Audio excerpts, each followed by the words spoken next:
श्रीराम जय राम जय जय राम.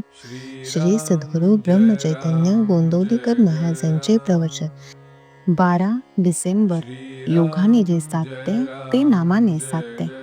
गृहस्थाश्रमी माणसाने असा नियम ठेवावा की जो कोणी काही मागायला येईल त्याला नाही म्हणू नये.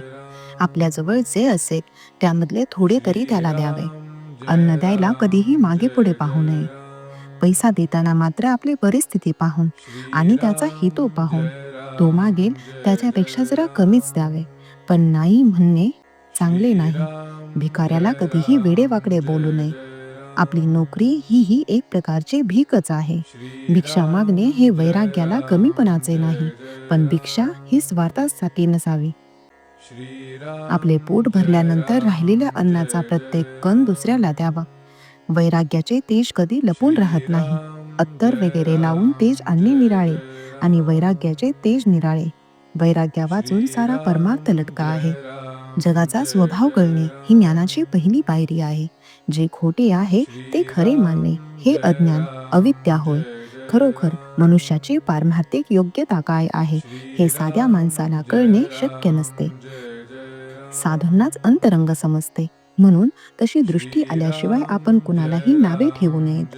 अंतकाळी मनुष्य मनाच्या कशा अवस्थेत जातो यावरून त्याच्या पारमार्थिक अवस्थेची कल्पना येऊ शकते. साधा मनुष्य सुद्धा नामाच्या योगाने मोठ्या योग्यतेला चढतो. अर्थात ते कळायला आपण स्वतः नामामध्ये मुरले पाहिजे. नामामध्ये फार सामर्थ्य आहे. कोणी त्याचा अनुभव घेऊन पाहत नाही. त्याला काय करावे? योगाने जे साधते ते नामाने साधते यात संशय नाही. ज्याला नामाची चटक लागली त्याच्यावर रामाने कृपा केली असे निश्चित समजावे. परंतु नामाची चटक लागण्यासाठी सतत नाम घेणे हाच उपाय आहे. तसे पाहिले तर प्रपंची माणसे अत्यंत स्वार्थी असल्याचे आपल्याला दिसून येते. त्यांचा स्वार्थ यत्किंचित न बिघडता त्यांना परमार्थ पाहिजे असतो. हे कसे शक्य आहे? अत्यंत निस्वार्थी बनणे याचेच नाव परमार्थ. तो साधण्यासाठी थोडा तरी स्वार्थ सोडायला आपण तयार व्हावे. साधू संतांच्याकडे जाऊन हेच शिकायचे असते. प्रपंचावर सर्वस्वी पाणी सोडा असे कुणीच सांगत नाही आणि असे सांगितले तरी कुणी ऐकत नाही. पण निदान प्रपंच म्हणजे आपला स्वार्थीपणा हेच आपले सर्वस्व मानू नका असे संत सांगतात. ते काही गैर नाही. स्वार्थ कमी व्हायला वासना कमी झाली पाहिजे. वासना कमी होण्यासाठी भगवंताची कास धरली पाहिजे. भगवंताची कास धरण्यासाठी त्याचे अनुसंधान ठेवले पाहिजे आणि त्याचे अनुसंधान टिकविण्यासाठी त्याचे नाम घेतले पाहिजे.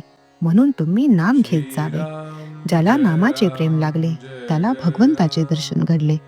श्रीराम जय राम जय जय राम. श्रीराम जय राम जय जय राम. श्रीराम जय राम जय जय राम.